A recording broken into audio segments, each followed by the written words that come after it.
Good morning and welcome to Children's Church. We've been going through the New Testament telling stories about Jesus. And last week when we left off, Jesus had just called James and John, Peter and Andrew to be his disciples. Now, after the horrible rejection in Nazareth where they tried to throw him off a cliff, Jesus has now shown Peter and Andrew and James and John that there's more to him than just his ability to speak clearly about God. There's something to this prophet. As he went into Capernaum, the reception was very different. See, Jesus went into the synagogue and started teaching people about God's love and about the good news of the kingdom of heaven. And the people were very receptive. And they were amazed because Jesus spoke very differently. The teachers of the law talked very dry and boring. But Jesus talked as if God's word was alive and important and real. And as he was speaking, all of a sudden this man stood up in the synagogue. Now this man had an evil spirit in him. And the evil spirit spoke to the man and said, "What would you do with us? Ha! I know who you are, the Holy One of God." And Jesus spoke to him very sternly and said, "You come out of him." And the evil spirit shook the man and he screamed and fell to the ground. He wasn't injured, but the evil spirit left him, and he was back to being himself again and whole. And the people were surprised because nobody had that kind of power. And they said, "What kind of man is this?" Now, when he left the synagogue, Peter and James and John and Simon and Andrew went to Simon's house. And at home, Simon's mother-in-law, that would be his wife's mother, lived with them, and she was very sick. She had a fever that was very high, and it could have ended very poorly for her. She was very sick. And they said to Jesus, "Can you do something about it?" And Jesus went to visit her, and he saw her lying there with a very high fever and very sick. And Jesus rebuked the fever and said, "You leave her right now." And he took her by the hand and lifted her up. And as he did, she was completely healed. The sickness was gone. She felt young and healthy again. And she got up right away and she started putting together food and taking care of all of their needs. And everyone rejoiced. But word spread around the town that this man visiting, this rabbi, had the ability to heal the sick and drive out evil spirits. And everyone from the whole area who had someone they knew who had an evil spirit or was sick started bringing them all to Peter's house. And Jesus was healing people left and right. And all night long, people were coming and were being healed. And this actually fulfilled the prophecy that the prophet Isaiah had said hundreds of years before when he talked about the Messiah, the promised one who was coming. And he said that he would heal our infirmities and carry our diseases. Now, everyone was very excited about this. But early in the morning, before it was even light, when you and I like to still be in our beds, snuggled up in our covers, Jesus got up, put his clothes on, and walked out into the dark, dark, dark sky and went off into a very quiet place. He did that on purpose. You and I may struggle when we get up to try to find a glass of water, or if you're older, a cup of coffee. But Jesus didn't. He got up on purpose and went outside to do something. He went to go find a quiet place and pray. And he talked to his Father.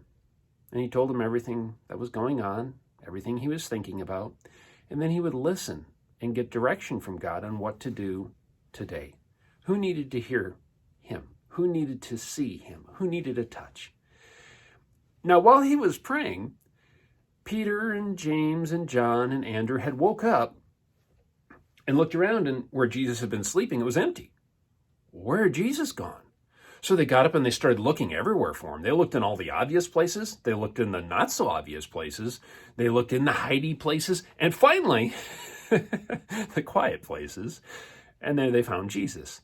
And they said, "What are you doing? We've been looking everywhere for you. Everyone's looking for you. Come on, we're going to start this great healing ministry and everyone's going to come. We're going to set up this special place for you." And Jesus said, "No, let's go somewhere else. Let's go to the next town." And the disciples went, "Huh?"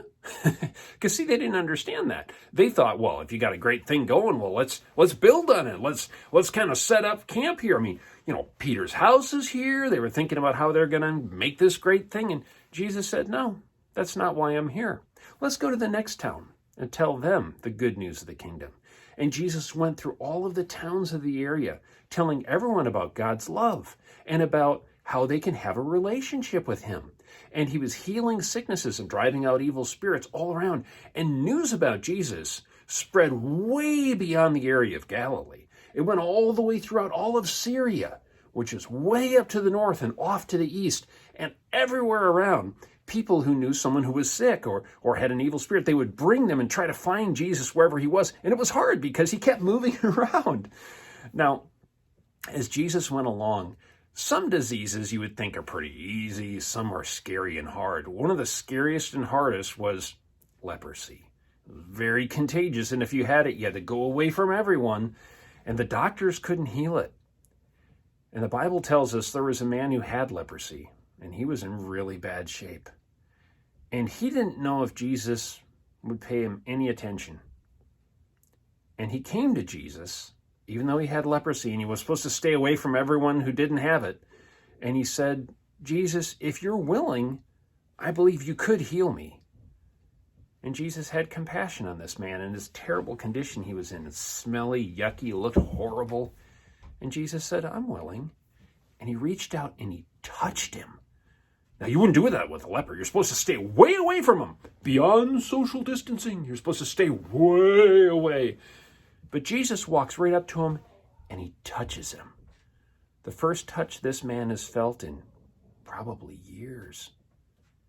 And he said, be healed. And the man was, just like that. But Jesus gave him a very special message. Now, when Jesus gives you directions, you need to listen, right? And you should do whatever it is that God tells you to do. And Jesus told him, don't tell anyone, except go show yourself to the priests, show them that you're healed, because then they'll look you over and see that there's no more leprosy. And when they say you can go back to your family, then you can without any fear, and your family won't be afraid of you. So just go quietly, show yourself to the priests, and do what Moses had told you to do in the law. And all the man had to do was obey. But he didn't.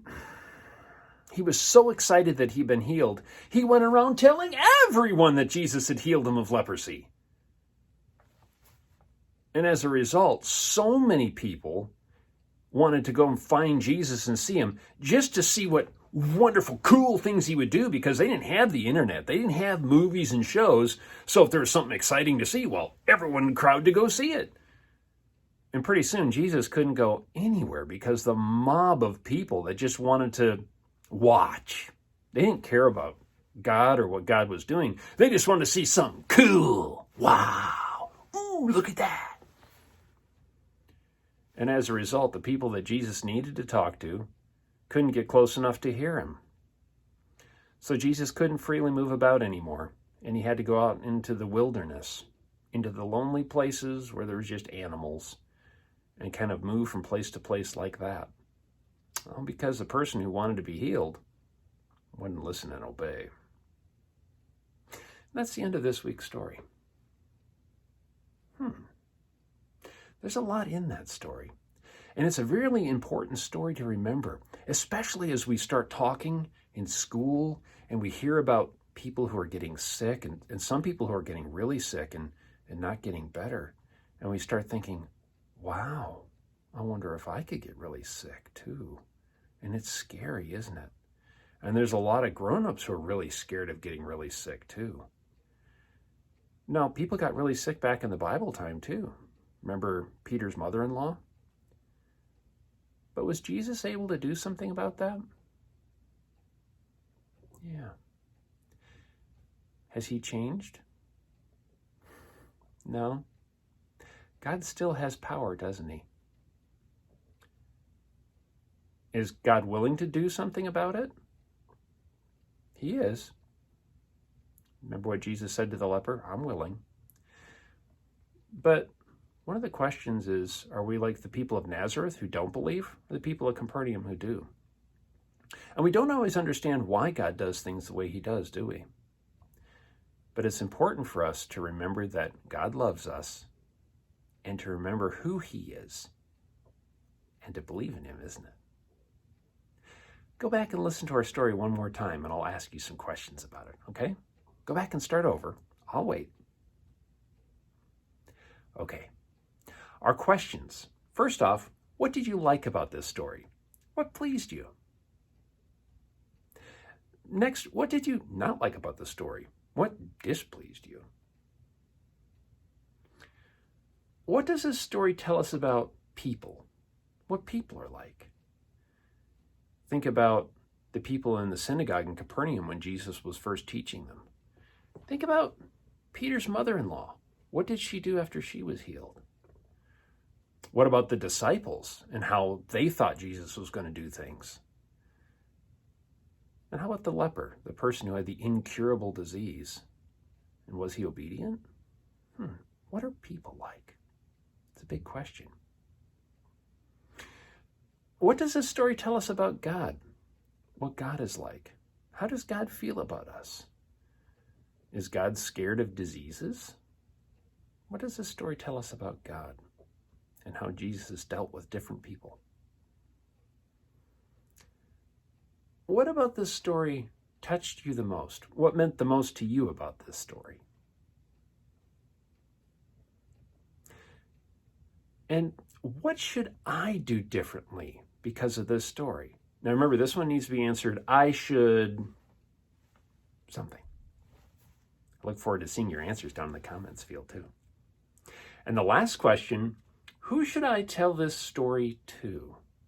Now remember, this has to be a person, not a pet. And it has to be someone who wasn't listening to the story with you just a moment ago. So who should I tell this story to? Well, I do look forward to seeing your answers, and I look forward to seeing you next week for another episode of Children's Church.